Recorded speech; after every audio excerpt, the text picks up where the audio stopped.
Recording's rolling. It's Monday, November 10th. A bunch of guys just turned your energy quiz. Thank you for doing that. I will get those graded as soon as I can. We're starting on a whole new topic today, and it's all the blue banners in your thumbnails and also the posters hanging up on the wall over there. Actually, my plan today is just to go through all these blue banner posters to look at what are the big concepts, what are the big ideas, right? What is this momentum? How do you apply it? That kind of thing. Not get too much into details of how to solve these puzzles yet. Although here, I did just give you guys a page that has a lot of really fundamental examples. So I did put this in your hands today. This is a page that I created. So it's got some very basic examples of momentum conservation. So a little bit of coefficient restitution I'll show you guys later today, and impulse question. The last two have to do with something called impulse, get change in momentum. Okay. So my plan is to probably go over a bunch of those with you guys Wednesday, I think. I'm pacing this out. And then Thursday and Friday, I have some labs lined up for you guys. Right? Don't worry about anything that says AP, anything like that. All right, so that's what we're doing. Let's look. So we've got a completely new concept here called momentum. Right, so what is momentum? It's mass times velocity. Right, you guys use lowercase p. So in physics, lowercase p stands for momentum, so it's product mass velocity. You guys see these little arrows above some of these variables? Right? Not the mass, but the momentum and the velocity have the arrows. Guys, what does that mean about those quantities? They're what kind of quantities? Vectors. Yeah, vectors. Okay. So yeah, I haven't been in the habit of always labeling vectors with the arrows, but I don't know, for some reason, when we get to the section of momentum, my brain switches over and I just start labeling all the vectors with little arrows. But if you ever see that in either a physics textbook or in college, if you take it, it's in, there's an instructor that does that. That's something, it's a vector value. So we're back to directions matter. So if it's going left or right, you have to consider if that could be negative or positive. We have not been working with vectors for quite a while in this class because the last couple of weeks we've been working with energy. Energy was always scalars. So if something was in motion, it had, say, kinetic energy. It didn't matter if it was going right, left, up, or down, or at an angle. It had the same kinetic energy regardless. But that's not true for momentum. Momentum, you have to consider, well, is it going right or left? So positive or negative. And if it's going at some angle, you have to consider x and y axes. Okay? Now, just like energy was conserved, momentum is also conserved. So that's similar to an idea we've been working with the last couple of weeks. Right? And if it's conserved, okay, I bet that means you can set up a conservation equation. In fact, that's exactly what I wrote right here on this page, right? So I got momentum is mass times velocity, and sum of momentum before equals sum of momentum after. Now, before and after what? Before and after a collision. So anytime you see a collision in physics, like this day going forward, you should be thinking in the context of, okay, something to do with this mass times velocity product is conserved for the whole system. Okay. Okay. I do have a collision cart here. Now I only have one, but what if I had another one? Right? Maybe we're colliding. Right? So I want to get you guys doing at least one of these labs before the weekend. Right? I'll break off the low friction cart tracks and be rolling these and colliding them. Okay. All right. So you guys go with the premise, the big picture premise, what we're doing. All right. Now, let's look at systems, closed and open systems. Hey, this looks pretty similar to something you guys seen the last couple weeks also. So if you guys remember energy was conserved, you say sum of energy initial equals sum of energy final. Well, this is just momentum. It's for a closed system. Now, if the system is open, then that means you're allowed to transfer momentum into and out of the system. Just like the past couple weeks, if the system was open, you could transfer energy in or out, right? So really similar thought process on this page to something you guys have already seen, right? So delta P could be a change in momentum, right? Change in momentum, delta P. Okay. All right. So with that in mind, let's look at a classic closed system. So I have two objects, maybe this ball and this ball. I don't know, right? And they're along the same axis. One's going to the right, one's going to the left, and they bam, collide right in the middle. And then what? Well, there's a lot of things that could happen. Yes, do you think you could have a collision where the two objects just stick together? Could that happen? Yes. Yeah, so hang on to that idea. What if could they bounce off each other boing really well? Yeah. Or what if it's like two half deflated tennis balls, like they bounce off each other, but not very well? Okay. Now, regardless of which scenario that is, and we'll address that question later, right? Regardless of that, this statement right here in the yellow box is always true 100% of the time for all of those types of collisions. Okay? So sum of momentum before the collision equals sum of momentum after the collision. So I have some mass times some velocity here. Right? Let's say, oh, I don't know, like 3 kilograms times 7 meters per second. Could that be 3 times 7 is 21? Right to the right. Right. What if I have say like 2 kilograms at -8 meters per second. So 2 times -8 is that -16? Okay. It's what's 21 plus -16? So like 5? Right, I think something like that. Right. So could you say there's 5 units of momentum in the system? Right. Well, guess what? After the collision happens, guess how much total momentum in the system?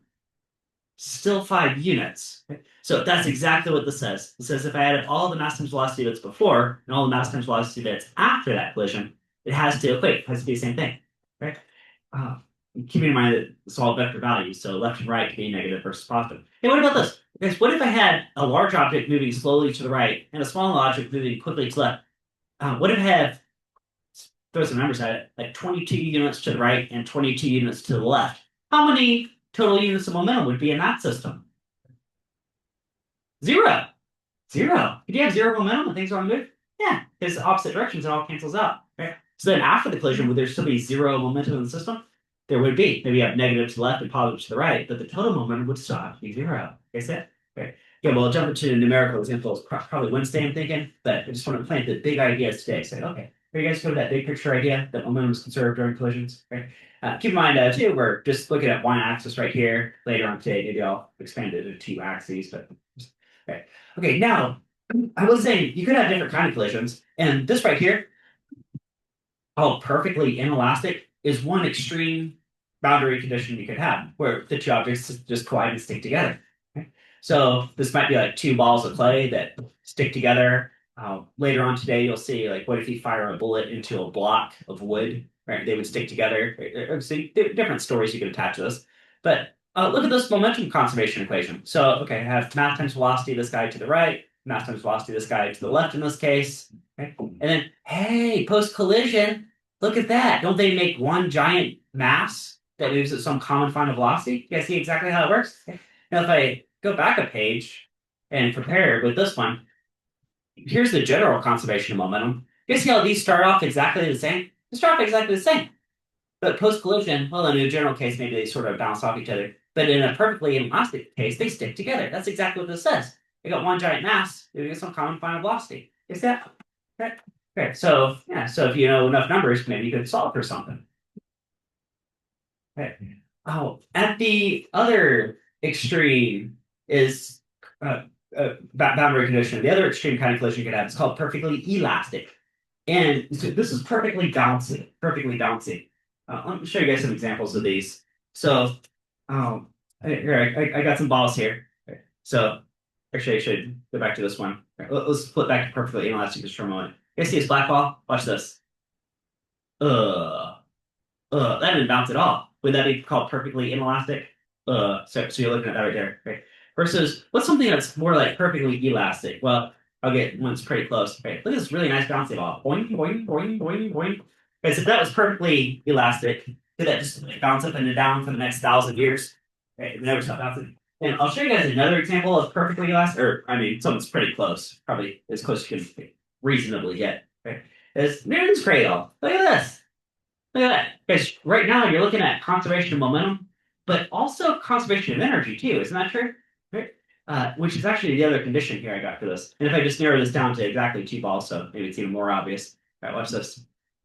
You guys see they're just trading their own momentum and energy, right? Something like that. Right. So this is probably as close as you can reasonably get to something that's truly perfectly elastic. Okay? Right. So what makes something perfectly elastic in physics terms, right, is that, well, momentum is conserved, although that's true for all kinds of collisions. But also, here's your special condition for this type of collision, is, well, guys, what is this? What is 1/2 mv squared? The kinetic energy. Yeah. You see, if I add up all the kinetic energy bits before the collision, that equals all the kinetic energy bits added up after the collision. So that's also conserved. Again, that's particular to this type of collision, right? Yes, that? Now,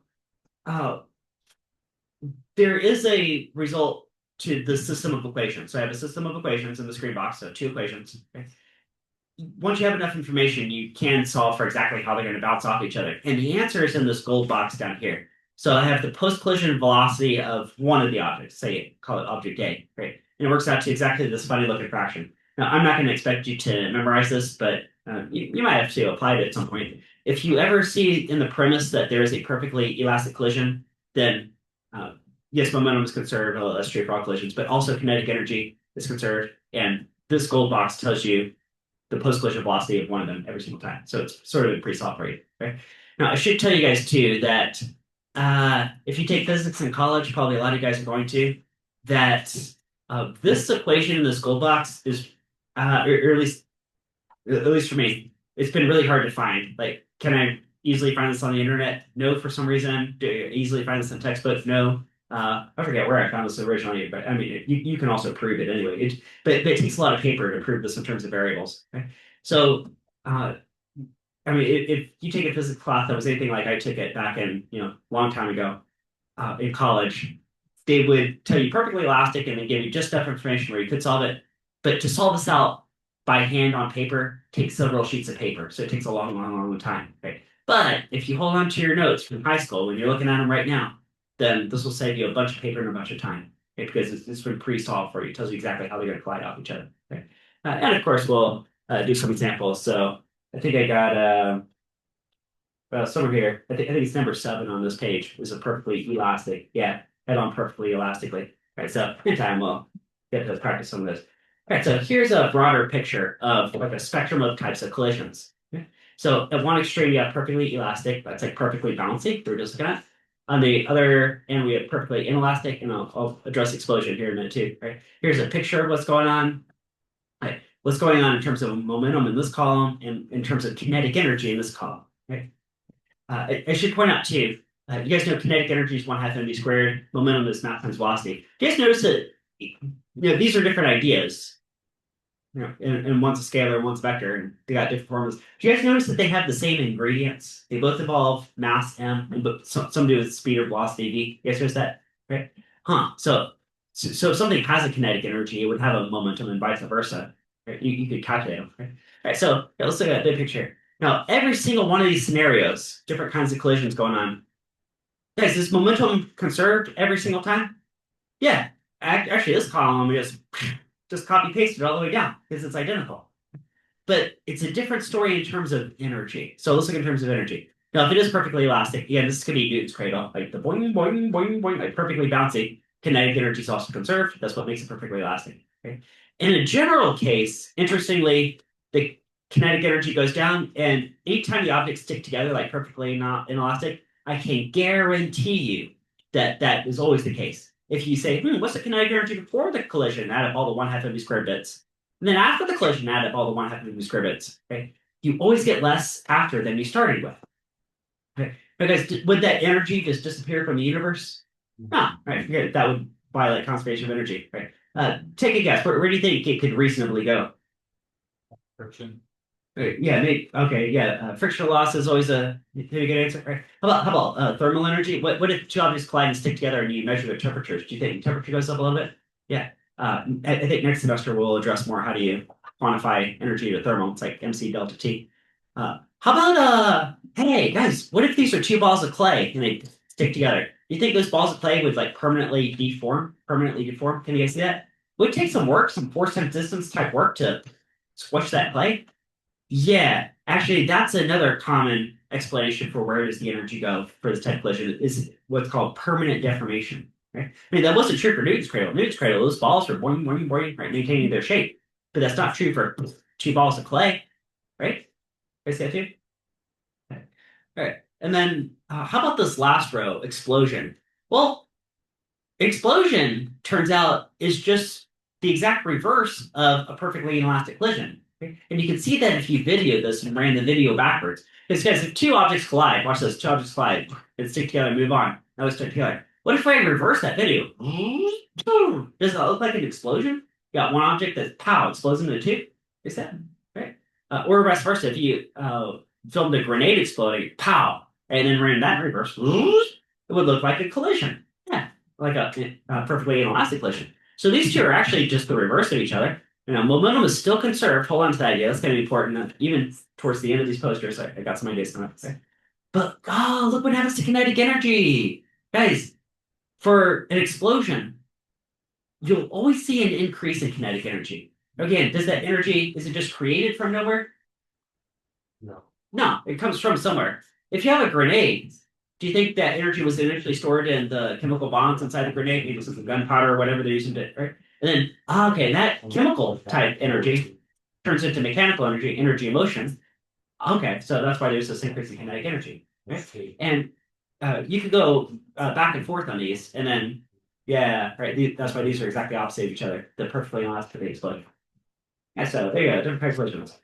I do want to get you guys at least one, maybe two labs this week. So I'm looking at Thursday and Friday. They're going to involve these collision carts. So I have a general collisions page and also one just for inelastic collisions. So here. Now I only have one cart in front of me for the video, but what if I had another cart? And these could interact and these could collide with each other. Now you could change the masses by just popping on lab weights, right?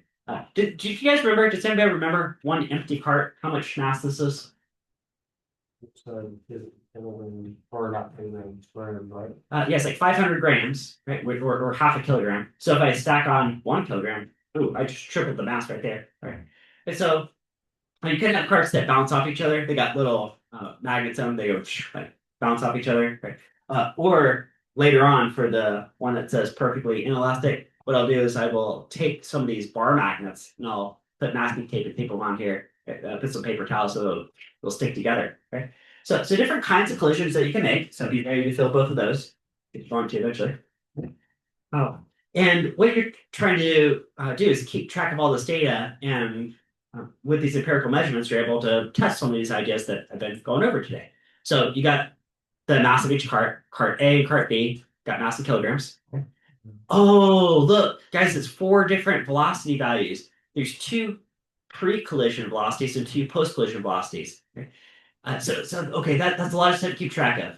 Maybe over the next couple of days, you can sort of think, how could I possibly do that? Keep track of all these velocities. I'll give you guys speed gates. And what some of my students in the past realized they could do is they could take a glue stick. They could put the glue stick right here, right, and then run that through the speed gate, and then it will tell you exactly. The speed gate tells you exactly how fast it's going. Okay, so that could be say like some of these speeds, right, pre or post collision. You could start one of the carts at rest, so one of these columns could zero out. I mean, that could simplify this a little bit, right? One cart starts at rest. You guys just playing some ideas. Okay. And then these last columns you guys got to calculate. So what's the sum of momentum before the collision? Oh, well, that could be cart A times this velocity before, plus cart B times this velocity before. Can that give you the total momentum before? Right. And then the total momentum after, that's mass times velocity A post collision, plus mass B times its post collision velocity. That could add that all up. You get the post collision velocity momentum. Right? Then kinetic energy, you can do 1/2 mv squared before, 1/2 mv squared after. Right? Okay, you guys see all that? Okay. Now, what I've been telling you guys, and you can kind of look for this and see how true this is that momentum should be conserved. So this number and this number should be pretty close to each other. If you get 5.5 units here, I bet you get 5.5 units here. You guys think that? Okay.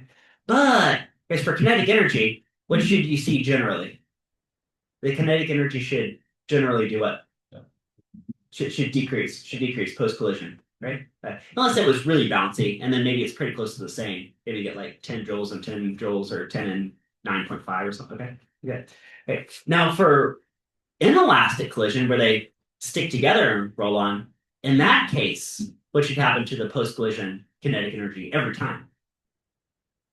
Should decrease. I mean, if it's inelastic, they stick together, it should always go down, right? And you guys are going to see empirically, is that true? Right? Now, this table is a little simpler than the last table because, there's fewer velocity to deal with. Because post collision, both carts are stuck together, we would at the same velocity. So that's why I did B A plus B post. Here, is that? All right, so look for those later this week. All right, you guys good so far? Good so far? All right. Now, the next one's a little more technical, a little bit off the beaten path, but I'll show it to you guys anyway, which is, it goes back to this idea that kinetic energy and momentum really are composed of the same ingredients, which is, say, mass and velocity. Okay? So I know momentum is mass times velocity. Okay, I can rearrange that and get velocity as momentum divided by mass. And then, I could substitute that into this kinetic energy formula that you guys know for a few weeks now. And it would look like this and clean up and eventually turn into this. Okay? So it turns out if you take the momentum squared, divide by double the mass, that tells you kinetic energy, or vice versa. If you knew kinetic energy, I bet you could rearrange that and solve momentum, right? Of course, one's a vector and one's a scalar, so that's a little different too, right? But yeah, if you know one value, you can sort of find your way to the other one. Yeah. So sometimes that'll show up. Even in my AP classes, this is a bit technical and say, okay, yeah, it rarely shows up, but maybe it's good to know. This might be useful. Okay. And then what's this green box down here? Well, this is the rotational equivalent. Now we haven't talked about things like rolling very much, or like rotational dynamics we haven't got to yet. But what if something's rolling, like the sphere rolls or the cylinder rolls? Okay. So this capital L is called angular momentum. So it takes the place of momentum, but in an angular, like a rotational sense. And this capital I sort of takes the place as M. It has to do with inertia, but rotational inertia, right, as it rolls, right? Okay. So just plant those ideas today, and then in the future you'll see more of those. Right. Right. So how can we quantify how bouncy is a collision? Now you saw sort of a spectrum of collisions earlier today, from perfectly inelastic where they stick together to perfectly elastic where they perfectly bounce off each other. Right? But realistically, do you think you might see something kind of in the middle, like two half-deflated tennis balls that kind of bounce off each other, not super well? Okay. So how can you quantify how bouncy is a collision? Here's one perspective. Here's the physics way to describe this mathematically, is you take the post-collision difference in velocities. So this triangle here, you guys see this triangle delta, right? In this particular context, it means difference in. So I'm subtracting the two velocities, right? Right. You guys, if you subtract a negative, here, let's see if you guys follow this. Guys, if this one's going, say, 7 meters per second to the right, this one's going 3 meters per second to the left. What's 7 to the right, 3 to the left? What's the difference? Don't say 4. 10. 10. Because it'd be 7 minus negative 3. Wouldn't that be 10? Difference would be 10. Okay, so that could go right here. This would be 7 minus negative 3 or 10, right? And then let's say, let's go with some different numbers. Suppose this was like 12 to the right, and this was, say, 2 to the left. Right, guys, if this is 12 to the right and 2 to the left, what's the difference? How about 14, right? Right? Because 12 minus negative 2 can be 14, right? Okay, so what would we say this was 10 over 14, something like that? Okay, so you could quantify coefficient of restitution. Okay, you guys get that? Now, notice that this has nothing to do with the masses of the objects. It doesn't show up in the equation, so that's kind of interesting. Right? Maybe material properties might matter, like how bouncy is it? Right? Also, okay, now here's a little bit more technical, but I did something sneaky with these subscripts, and I want you guys to see this. So top and bottom, do you guys see it's final minus final or initial minus initial, so that makes sense. But, let's look at this. On top I have object B minus object A.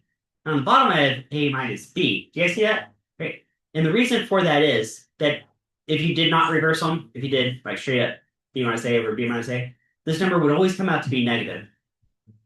So just to kind of avoid that, just to give it a positive value, you can either swap the subscripts like I did here, or you can take the absolute value. Hey, isn't that what this is right here? Absolute value bars? Guess that? Right? Now, you guys ready to apply some critical thinking? I want to see if you guys can figure out what numbers this coefficient of restitution is always bounded between. It's always some number between what and what. What do you guys think? Between what and what? 0? Yeah. Okay, good. Okay, so 0 is one boundary condition. Because guys, what if these objects stuck together? Because if they stick together and they have the same velocity as each other, so it's like 3 minus 3, wouldn't that be 0? So 0 over anything is 0. Okay, so this could go to 0. Actually, that's 0. If this was 0, that would signify a perfectly inelastic collision, wouldn't it? Let's just start together. What about the other extreme, which might be like perfectly elastic, boing, boing, boing, perfectly bouncy? What do you think this comes out to? The same, no? 1. It is 1. Okay. So suppose they're coming at each other like 7 and 3. They boing, bounce off each other perfectly, and this is now 3, and this is 7. Right? So the difference before was 7 minus negative 3 is 10. The difference after is 7 minus negative 3. That's 10 also. Yeah.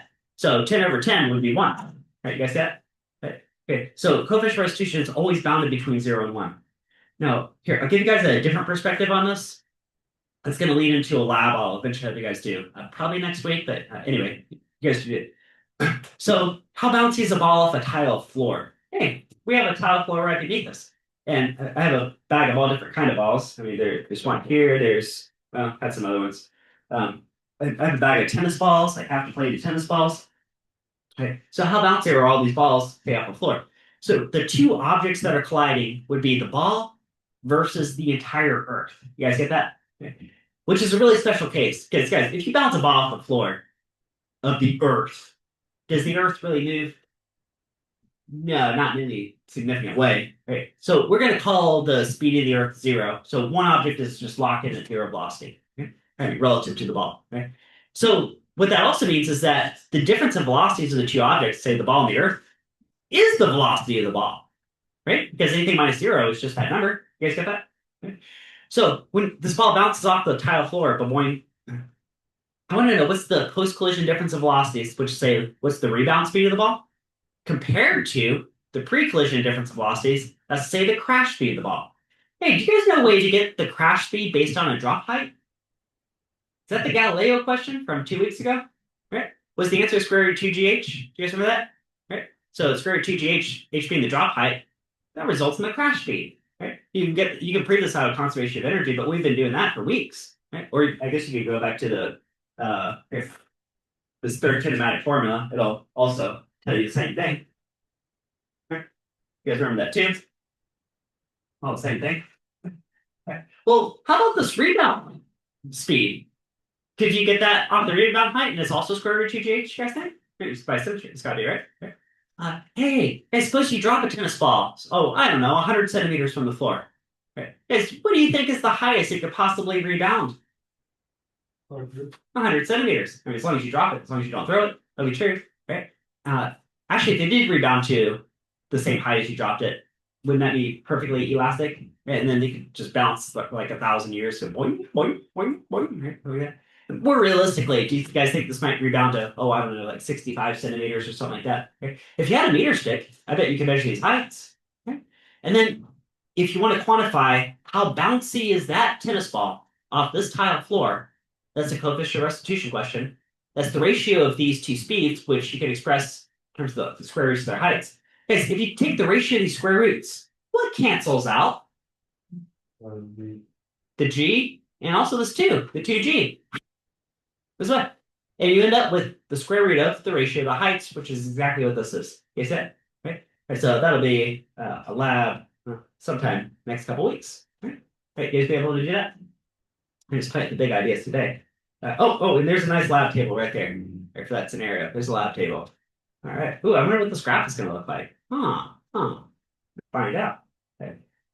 All right. Now, this one right here, here's a big important one, big important idea, something called impulse. So we're going to switch from closed systems where the momentum was conserved to more of like an open system. Maybe I'm just looking at this ball right here and watching the momentum of the ball change due to some now external force, say from this bat. Right? So turns out that if you apply a force for some time interval, that's going to result in a change in momentum, which it could be mass times change in velocity. Now, almost all the time, the mass stays the same. I guess you could come up with a counter example, but typically the change in momentum goes into its change in velocity. Okay, right, you guys see that? Right. Now this might look familiar maybe to, did I have I thought I had, it's right here. All right, I'm going to go forward a few posters. Okay. Bounce a ball off the wall. Did we do one of these a few weeks ago? I forget if we did. Maybe not. Okay, maybe I just did it with my AP students. Okay. But guys, look at this. Does this look like Newton's second law of motion? F equals ma. F equals ma. You guys remember that? F equals ma, right? Because acceleration is the rate change of velocity. Well, it's this right here. Delta v over delta t. That's acceleration, isn't it? Okay. So I have Newton's second law of motion. But what if I cross multiply this time interval? That would look exactly like this. Okay. Now, a lot of times for these time intervals are just tiny, tiny fractions of a second. They don't have to be necessarily, but oftentimes they are. Because if I hit this bat with this ball, bam, I bet the contact time is maybe like 100th of a second or something like that. Would that be realistic? Okay. Okay, so what do you have here? So mass times change of velocity of the ball. Now, keep in mind too, change of velocity. Well, if it changes direction, you have to be careful. Because if it's going like 20 meters per second to the left, and it switches 10 meters per second to the right. Right, you guys on your toes? Ready to do some math? Okay, so what if the ball's going 20 meters per second to the left, and then you hit it with the bat, bam, it goes 10 meters per second to the right. What's the change in velocity? Or 30. 30. 30, right? Because 10 minus negative 20 would be 30, wouldn't it? Yeah, right? You guys get that? Right? That takes place this delta V right here. Here's the mass of the ball, right? maybe you could calculate the force on the ball if you knew the time interval, or I guess if you know any three of these, you could solve for the fourth. If you want to see some numerical examples, that's the very last two questions I gave you guys on this page of very fundamental examples. Okay. They both involve questions. They both involve hitting the ball with a bat. Right? And I gave you three values to solve for the fourth. So it's basically like that. Okay, so we'll do some of those too, right? On a graph, oftentimes you'll see a graph that's force versus time. Hey, you guys saw one particular kind of graph in the last 2 weeks, and it wasn't force versus time. It was force versus what? Distance. Ah, you guys remember that? And who remembers? Because the area under force versus distance graph represented the what? Starts with a W. Work. Work. Ah, work, which was the transfer of energy, right? This is a similar idea. Actually, it could apply to the same situation, but it's not force versus distance, it's force versus time. And the area under that curve represents the impulse, which is a change in momentum. Okay? Now, oftentimes, realistically, you'll see triangle-looking graphs, right? Especially shaded out of the physics textbook. No, I'll tell you guys why. Because suppose you throw this ball at this bat, right? They're headed toward each other. They're on a collision course, right?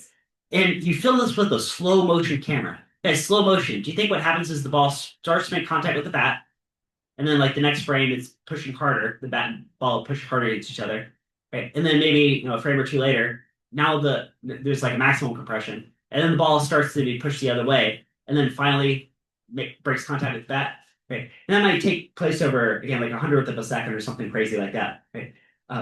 But there's a whole story that happens like frame by frame by frame on a slow mo camera. So the ball starts to make contact with the bat here, right? Then it builds up to some maximum force, right? And then the ball reverses direction and finally leaves the bat right here. You see that? Right. Right. So that's why you tend to see graphs that look the shape. Okay. But there's another way to think about this. It's not in terms of this variable force, but what in terms of like an average force. And how do you find an average value on a graph? Okay? That could take place this equation here. Like if you just want a number to plug in the calculator and just run this equation real fast, you really need like an average force. Right? So how about this? Right? Guys, look at this triangle right here. What if this triangle was made out of ice? Right? You guys ready to see a calculus trick? Calculus trick. Right. So in calculus, when you get deep into calculus, like probably second semester or so, right, they'll tell you how to take an average value. What they'll tell you to do is to find the area under the curve. There's a process that's called integration, right? And then to divide by the base, and that will give you the average height. And how I like to think of it is, hey, what if this was like an iceberg? So we're back to my ice triangle. You see that iceberg right there? Right? And I'm going to put in some aquarium walls. I'm going to lock in some aquarium walls at the beginning and end of that time interval. I'm just going to let this block of ice melt. Okay. And what it melts down to is the average value, which has the same area. Guys, visit this rectangle here, have the same area as this original triangle. Same area. That didn't change. Right? But yeah, there you go. Okay. Who can tell me, see if you guys have been following what I've been saying and think critically. Right? What is this average value approximately compared to this maximum value? Pretty close to what ratio? What does it look like? What like if this was 5 newtons, this would be what? 10 newtons? Ah, so it's ratio 1/2. Isn't this half of this? You guys see that? Okay. That's especially true. This is like a true triangle shape. Ah, okay. Hey guys, how about this? What if this baseball had seams on it that were kind of weak and they could only carry up to like 100 newtons of force? Anything over that, the seams are going to bust. And I hit this ball with an average force of 80 newtons. You guys get that? The baseball can handle up to 100 newtons of force. I hit it with an average force of 80 newtons. Is the baseball okay or do the seams bust? They do. The seams bust. How do you know? Because the average is usually smaller than everything else. Exactly. Yeah, that average of 80 newtons is only half of the true maximum, like 160. Ah, yeah, so it's okay. All right, so you guys go with impulse so far? Okay, just trying to keep it big picture today, and then we'll dive into some math later. Okay. Ooh, here's a fun consequence of those, right? What if I have two different kind of collisions? So maybe I have the same type ball, but one's going to collide and stick with the bowling ball, and the other one, with same mass, I should say, same mass, is going to boing, bounce off pretty close to it elastically. Right? And both cases gets the bowling ball rolling. Now, one of these actually gets the bowling ball rolling faster to the right. Which one do you think rolls faster to the right? The more inelastic type collision or the more elastic type collision? Which one gets the bowling ball rolling faster? Okay? Let's see, show of hands what you guys are thinking. How many guys think the top picture gets the bowling ball rolling faster? How many of you guys think the bottom picture gets going faster? Oh yeah, I'm seeing a bunch of hands on that one, and that's the correct answer. And I'll show you guys why. Suppose this comes in with like 10 units of momentum. So m times v, whatever that is, comes out like 10 units, and it collides and sticks to the bowling ball. Well, wouldn't the whole system roll off with like 10 units of momentum because momentum is conserved? Oh, okay, so we got that baseline value. Right? Now, what if instead this was like a super bouncy ball? Boing. So it comes in with also 10 units of momentum, but it bounces off boing, with like 7 units of momentum to the left. Guys, what's the difference between 10 to the right and 7 to the left? You don't say 3. 17. 17. So how much momentum was transferred to the bowling ball? 17 units. You guys see that? Which could be like up to twice as fast. All right. Oh, here's a classic example with conservation of momentum. It's called a ballistic pendulum. Now, there's different variations on this question, but I'll take you guys to the classic question. I'll run you guys through this, and I really do want to have you guys solve one of these at some point. This might show up on one of your quizzes coming up soon. Okay? So the premise goes like this. Suppose it's like the year 1880. We have the new revolver. Pew, pew. Hey, I wonder how fast this can fire bullets. How fast does it fire? How would you know in 1880? So what they used to do is say, well, let's set up this block of known mass. So we get the mass of this wooden block right here. We'll measure the mass of this bullet. We'll put the block on a string and we'll hang it as a pendulum. We're just going to fire the bullet into the block, and we'll see how high it swings up to. And if we know that, there's enough information, as long as you know physics, where you can back calculate what was the firing speed of the bullet. Now you need 2 parts of physics to do this. One part here forward in time, what happens is the bullet embeds in the block. That sounds like conservation of momentum because there's a collision. And afterwards, the whole system swings up to some height change. And that reminds me a lot of this, doesn't it? Hey, look who's back. Look who's back. It's the pendulum. You guys remember you did a whole lab on this one. You guys remember this one? Okay. He said it's sort of reverse. Instead of saying, what's the speed at the bottom? Now, if you sort of knew the speed at the bottom, could you, well, here. You can measure the height change. You can either measure this height change right here, height change, right? Or measure the L and the theta. And just like before, H is L times 1 minus cosine theta. Right? It's the same geometry. Right? So we're going to solve this backward in time. And we start with conservation of energy from a week or two ago. Right? And say, well, if I know the height it swings up to, I can figure out how fast the bullet plus block, the bullet embedded in the block was getting to move post-collision. And it had to have been square root 2gh based on this height change so that it could get up to its maximum height. You guys get that? Right? That's from like last week. Right? Then I go back in time before that and say, well, how fast, therefore, was the bullet traveling so that when it embedded in the block, it got it going that fast. Right? And that's conservation of momentum. Now, you cannot use conservation of energy for this particular step. You have to use conservation of momentum. Right? Why? Well, guys, when the bullet embeds in the block, do you think it pushes a bunch of wood fibers out of the way so it can embed itself in there? Yeah. Do you think there's a huge transfer of mechanical energy into like pressing the wood fibers and so on? If you measure the temperature would go way up. Right? Maybe sets the wood block on fire. And right? Okay, so that's a lot of transfer of energy, and we can't really quantify that with physics 1. Okay? But what you can do, real straightforward, is conservation of momentum. Okay? So here comes mass of the bullet times velocity of the bullet. There's the source of momentum. And when it embeds in the block, this looks like a perfectly inelastic collision, doesn't it? They make one giant mass, move it some post-collision velocity. How fast? That's what this is up here. Same thing. You see it? So just substitute right there, and then you have your answer. You guys see it? How to do it? The ballistic pendulum. Okay. Boom, boom. Okay, we're back to this one. Ball bounces off a wall. So let's take another look at this. So maybe the question could be some version of like, what's the force from the wall so that the ball bounces off? Maybe there's different questions you could ask. So we've got 10 meters per second to the left, and then it rebounds, boing, 7 meters per second to the right. Who can tell me again? Guys, what's the change in velocity of that ball? 17. Is it 7 minus negative 10? You guys got that? Right, 17. Okay. So that could take this place right here. It's delta V, change of velocity. Right. Maybe you could measure the mass of the ball so that fits in right there. Okay. Now, if you want to know the average net force from the wall to make all this happen, you have to know one more thing, which is what was the time of collision? Was it a 1/10 of a second? Was it 1/100th of a second? Because that matters too. Okay, you guys get all that? Okay. All right, guys good? Here's a little bit different one. Let's take this into 2 dimensions. Ooh, I don't think we've done that yet today. Now, 2 dimensions. Guys, keep in mind that momentum is a vector of value. What that means in this context is that the right-left direction, maybe I'll call it the x-axis, is completely independent of the up-down direction. I'll call that the y-axis. Okay. Okay. And I also made some modifications. So let's call this a perfectly elastic collision, so that so that this incoming speed and this outcoming speed also match each other. Okay. Let's have a frictionless wall. It just really simplifies this to its fundamentals. Okay. So it's the same. Either this is impulse formula or Newton's second law of motion, depending on your perspective. So it all fits in there. Okay. Okay. And then, oh, guys, along this y-axis, like this vertical direction, is there any change at all? No, there's no change at all. It just keeps going. But along the x-axis, it completely reverses direction. And that's v sine theta. You guys see this is v sine theta coming in, v sine theta coming out. Okay. So the difference would be 2 v sine theta. Here's mass of the ball, here's the time interval, get the average force. Okay. Okay. 2D collision. This could be billiard balls, pow. I've also seen a version where two cars collide. You have one going north, one going east. They right scoot together. Right? Either way, you probably won't get too many of this class, but right. But here's how you would solve it: is that momentum is conserved along each axis. Momentum is conserved along the x-axis. Momentum is conserved along the y-axis, and then you can make sense of that from there. Okay? Right, so if you ever see one of those questions.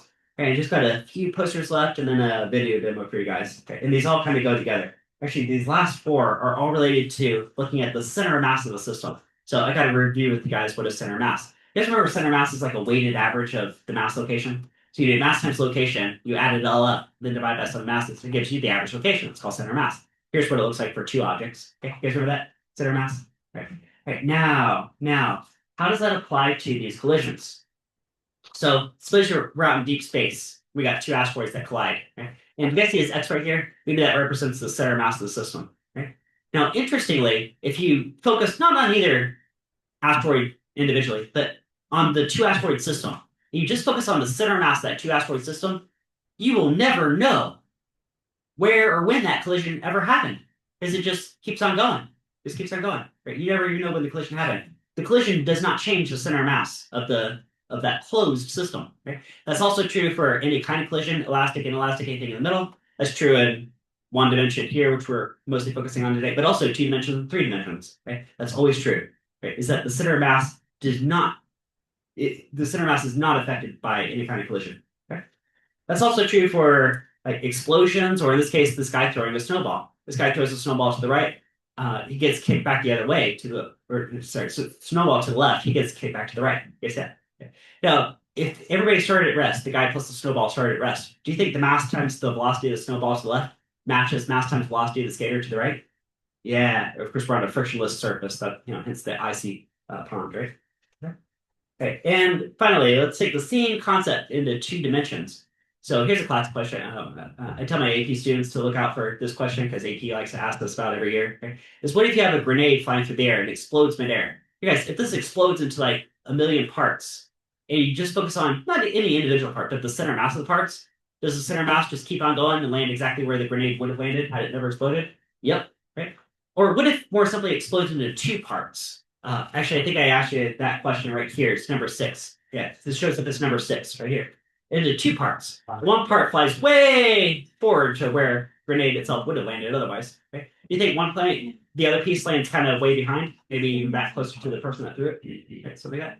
Okay, so there you go. Okay, you guys good so far? Okay, so I've got one video demo for you guys, and it's basically this poster right here. So I pull that up, and then this will close out class for us. This going. We are taking a ride aboard the Magic School Bus. Oh yeah. Hey, look, they're on a frictionless field. You guys just see this frictionless field? They're all just sliding around. Right, so there's a whole setup here. Notice that bus crane has to put them in place, otherwise they'd be like sliding around. Right? Right, but I want to get to where they throw this ball. Right? Notice they're having trouble maintaining the balance, right? Because there's no friction. Right? So they got to maintain a perfect balance and stay up. Right? So she's going to throw this ball, and when she throws it forward, oh look, she gets kicked backwards. Now, if you knew the mass and speed of the ball going towards home plate, and you knew her mass, do you think you could calculate how fast she's going back towards second base? Yeah, it's conservation of momentum. Because what is the total momentum in that system? The ball plus her. 0. 0, because they just started out at rest on the mound. There's only ever 0 momentum in the system. It's a vector quantity, so mv forward matches mv backward. Right? All right, so this goes on. Okay, and then there's all right. All right, then they get the ball back to her. Okay, okay, and then go again. All right, getting on this frictionless field. So, oh, hey, you guys notice that too? All right, look at that. All right, guys, if there's truly no friction, you're just kind of second place, aren't you? Can't really go anywhere. All right. Huh? Oh, all right. So that is a wrap on today.